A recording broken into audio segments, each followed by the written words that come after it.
Join বন্ধুরা, তোমরা হচ্ছে তোমাদের প্রিয় YouTube channel border force academy. তোমাদের সামনে যে অফিসিয়াল নোটিফিকেশনের বিজ্ঞপ্তি না, তোমার অফিসে নতুন নিয়োগ যারা উচ্চ মাধ্যমিক পাস করবে তারা এখানে প্রত্যেক ফর্ম ফিল আপ করতে পারবে, মেল এবং ফিমেল উভয়। তো এখানে দেখতে পাচ্ছ মাত্র 50 নম্বরের পরীক্ষা হবে, তুমি 50 নম্বরের পরীক্ষা দেবে আর তুমি ত্রিপুরা পোস্ট অফিসে তুমি জব পোস্টিং পেয়ে যাবে। আগরতলায় জব পোস্টিং পাচ্ছ এবং ত্রিপুরাতেও জব পোস্টিং কিন্তু পেয়ে যাবে। এখানে বেতন 34,469 টাকা। ফর্ম ফিল আপের পদ্ধতি কী রয়েছে আমি স্টেপ বাই স্টেপ আলোচনা করছি, ভিডিওটি সম্পূর্ণ দেখো। যাদের বয়স 18 থেকে 40 তারা ভিডিওটি সম্পূর্ণ দেখে তোমরা প্রত্যেক ফর্ম ফিল আপ কিন্তু করতে পারছো, অনলাইনের মাধ্যমে প্রত্যেক ফর্ম ফিল আপ করতে হচ্ছে। আর আমরা বারবার রিকোয়েস্ট করি যারা চ্যানেলে নতুন, চ্যানেলটিকে অতি অবশ্যই সাবস্ক্রাইব করে রাখবে, কারণ সরাসরি আমরা নোটিফিকেশন নিয়ে কিন্তু আলোচনা কিন্তু করছি। এটা হলো অফিসিয়াল নোটিফিকেশনের বিজ্ঞপ্তি। এখানে তোমরা প্রত্যেকে দেখতে পাচ্ছ, এটার এজ লিমিট তোমরা প্রত্যেকে দেখতে পাচ্ছ 18 থেকে তোমাদের বয়স যদি 40-এর মধ্যে হয়ে থাকে তাহলে তোমরা প্রত্যেকে কিন্তু আবেদন করতে পারছো। এখানে যারা এসসি অথবা এসটি প্রার্থী রয়েছে তারা সরকারিভাবে তোমরা বয়সে কিন্তু 5 বছরের ছাড় পাচ্ছ। যারা ওবিসি প্রার্থী তারা সরকারিভাবে তোমরা বয়সে কিন্তু 3 বছর কিন্তু ছাড় কিন্তু পেয়ে যাবে, তো সরকারিভাবে। তো এখানে নোটিফিকেশন কিন্তু উল্লেখ কিন্তু করা হয়েছে। আর যেটা এজ লিমিট ধরা হচ্ছে সেটা তোমাদের 01/01/2025 অনুযায়ী তোমাদের বয়স কিন্তু ধরাবে। এর মধ্যে যাদের বয়স হবে তারা প্রত্যেক ফর্ম ফিল আপ করতে পারবে। 18 থেকে তোমাদের বয়স 40-এর মধ্যে হয়ে থাকে তাহলে তোমরা প্রত্যেকে কিন্তু যোগ্য হচ্ছ। আর এখানে তোমরা কিন্তু যারা উচ্চ মাধ্যমিক পাস করবে তারা কিন্তু প্রত্যেক ফর্ম ফিল আপ করতে পারবে। তো নোটিফিকেশনে কী কী উল্লেখ করা আছে আমরা ডিটেলে আলোচনা করছি, ভিডিও কিন্তু প্রত্যেকে সম্পূর্ণ দেখবে।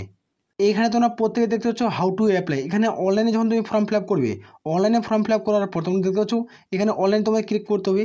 অফিসিয়াল ওয়েবসাইটে ভিডিও হচ্ছে তোমরা পেয়ে যাবে, নাহলে কমেন্ট সেকশনে কয়েন পিন দিয়ে তোমরা পাচ্ছ।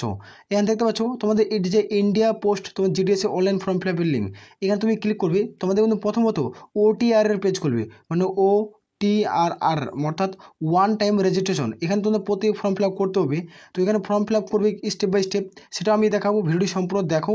কোন অফিস ওয়েবসাইটে ফর্ম ফিল আপ করতে হবে সেটা আমরা আলোচনা কিন্তু করে দেবো। এইখানে যারা ফর্ম ফিল আপ করবে, ফর্ম ফিল আপ করতে হলে তোমাদের কী কী ডকুমেন্ট লাগবে সেখানে কিন্তু উল্লেখ কিন্তু করেছে। এখানে দেখতে পাচ্ছ তোমরা যে উচ্চ মাধ্যমিক পাশের তোমাদের পাস করছো তার কিন্তু মার্কশিট লাগবে, আইডেন্টি প্রুফ তুমি আধার কার্ড, প্যান কার্ড দিতে পারো, কাস্ট সার্টিফিকেট, এবং যদি তুমি পিডাব্লিউডি প্রার্থী হয়ে থাকো তাহলে পিডাব্লিউডি সার্টিফিকেট দেবে। যারা EWS প্রার্থী তোমাদের থাকে তারা EWS সার্টিফিকেট দেবে, যদি না থাকে দেওয়ার কোনো প্রয়োজন কিন্তু পড়ছে না। আর এখানে দেখতে পাচ্ছ টেন্ডার সার্টিফিকেট যদি থাকে তাহলে দেবে। তোমাদের ডেট অফ বার্থ যদি থাকে তাহলে দেবে সার্টিফিকেট, যদি না থাকে মাধ্যমিকের অ্যাডমিট কার্ড তোমরা কিন্তু প্রত্যেকে দিতে পারো। মেডিকেল সার্টিফিকেট যদি থাকে তাহলে সেটা তুমি দিতে পারো, যদি না থাকে তার কোনো প্রয়োজন কিন্তু পড়ছে না। এখানে কিন্তু উল্লেখ কিন্তু করা রয়েছে। আর অবশ্যই যারা ফর্ম ফিল আপ করবে তোমরা অনলাইনে যখন ফর্ম ফিল আপ কী কী ডকুমেন্ট লাগবে সেটা কিন্তু প্রত্যেকেই দেবে, তারপরে ফর্ম সাবমিট করবে, নাহলে পুরোপুরি ফর্মটা রিজেক্ট কিন্তু করে দেবে। তোমাদের আমি প্রথমত নোটিফিকেশন তোমাদের দেখালাম, এখানে নোটিফিকেশন ছাড়া তোমাদের বুঝাতে ক্লিয়ার করে বুঝাবো, তো ভিডিওটি সম্পূর্ণ দেখো। প্রথমত তোমাদের 3 ধরনের পোস্টে রিক্রুটমেন্ট করেছে। 3 ধরনের পোস্ট, টোটাল তোমাদের কতগুলো শূন্যপদ থাকবে সেটা আমি বলে রাখি। এখানে তোমাদের অ্যাপ্রুভাল 30,000 শূন্যপদ থাকবে, 30,000 প্লাস অ্যাপ্রুভাল শূন্যপদ থাকছে। যেখানে তোমরা জিডিএসে তোমরা দেখতে পাচ্ছ 1 নম্বর পদ অত্যন্ত একটা গুরুত্বপূর্ণ পদ, জিডিএস অর্থাৎ গ্রামীণ ডাক সেবকের একটা শূন্যপদ তোমরা দেখতে পাচ্ছ। এই একটা পদ, এই পদে তোমরা প্রত্যেকে ফর্ম ফিল আপ করতে পারছো। তো এই পদের কাজ কি তোমরা যে ডিটেলে ভিডিও চাও তো প্রত্যেকটা পদ, তাহলে তোমরা কমেন্ট করে জানাবে, আমি খুব দ্রুত ডিটেলে ভিডিও তোমাদের বুঝিয়ে দেবো। এখানে দেখতে পাচ্ছ ABPM অর্থাৎ অ্যাসিস্ট্যান্ট ব্রাঞ্চ পোস্ট মাস্টার, দেখতে পাচ্ছ এটা এই পদে তোমরা প্রত্যেক ফর্ম ফিল আপ করতে পারছো।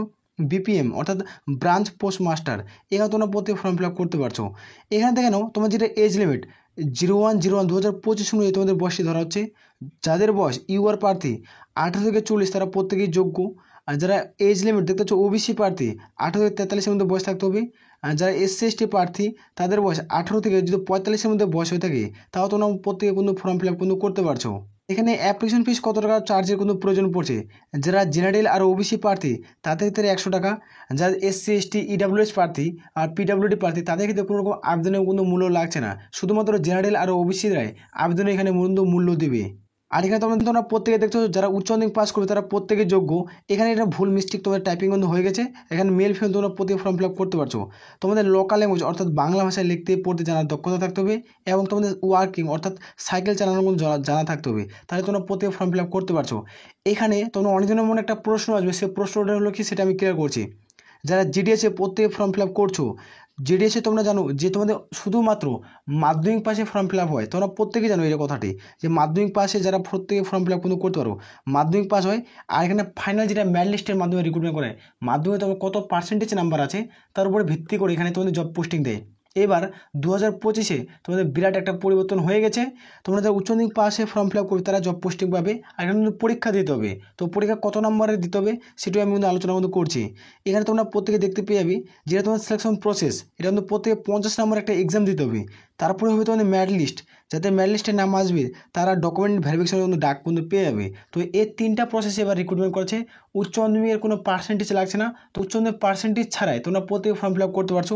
50 নম্বরের পরীক্ষা হবে, যারা এখানে 25 নম্বর পাবে তারা কিন্তু এখানে জব পোস্টে কিন্তু পেয়ে যাবে। প্রত্যেকের ক্লিয়ার করে বুঝাতে পারছি। তো সিলেবাস কী কী থাকবে, যদি সিলেবাস ডিটেলে ভিডিও চাও তোমরা কমেন্ট সেকশনে কমেন্ট করে জানাবে, আমি খুব দ্রুত আলোচনা কিন্তু করে দেবো। এখানে স্লাইডে তোমরা দেখতে পাচ্ছ তোমাদের ABPM এবং BPM পদে ফর্ম ফিল আপ করবে, তাদের ক্ষেত্রে স্লাইড এখানে তোমরা প্রত্যেকে দেখতে পাচ্ছ 12,000 টাকা। ধীরে ধীরে তোমাদের বেতন 38,321 টাকা অবধি স্লাইডে যাবে। আর যারা GDS পদে ফর্ম ফিল আপ করবে তোমাদের 10,000 টাকা স্টার্ট, ধীরে ধীরে তোমাদের বেতন 24,321 টাকা অবধি তোমরা স্লাইডে যাচ্ছে। এটা হলো GDS এর প্রসেসের রিক্রুটমেন্টের পদ্ধতি। তো আমি সিলেবাস আর তোমার কোন পোস্টে কী কাজ আমি খুব দ্রুত ডিটেলে ভিডিও আলোচনা করব। তোমরা অবশ্যই চ্যানেলটিকে সাবস্ক্রাইব করে রাখবে, আর এই ভিডিওটি যারা দেখছো অবশ্যই বন্ধুদের মাঝে কিন্তু শেয়ার করবে। প্রত্যেকেতে একটা গুড নিউজ তোমরা বলতে পারো। তো গুড নিউজ হলো কি, তোমাদের মাধ্যমিক পাশে যারা ফর্ম ফিল আপ করবে তাদের ক্ষেত্রে পার্সেন্টেজ লাগতো। পার্সেন্টেজের জন্য অনেক হাজার ছেলে মেয়ে কোনো চাকরি কিন্তু পারতো না ইন্ডিয়া পোস্ট অফিসের ক্ষেত্রে। তো এখানে তোমরা দেখতে পাচ্ছ উচ্চ মাধ্যমিক পাশে রিক্রুটমেন্ট করাবে।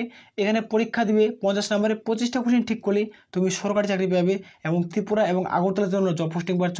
যারা ওয়েস্ট বেঙ্গল মধ্যে ভিডিওটি দেখছো তারা তোমরা রাজ্যের 23টি যারা লোকেশনে তোমরা জব পোস্টিং কিন্তু পেয়ে যাবে। কীভাবে প্রত্যেকে বুঝাতে পারছি। তাহলে এগুলো আমরা এখান থেকে ভিডিও শেষ করছি। জয় হিন্দ, জয় ভারত।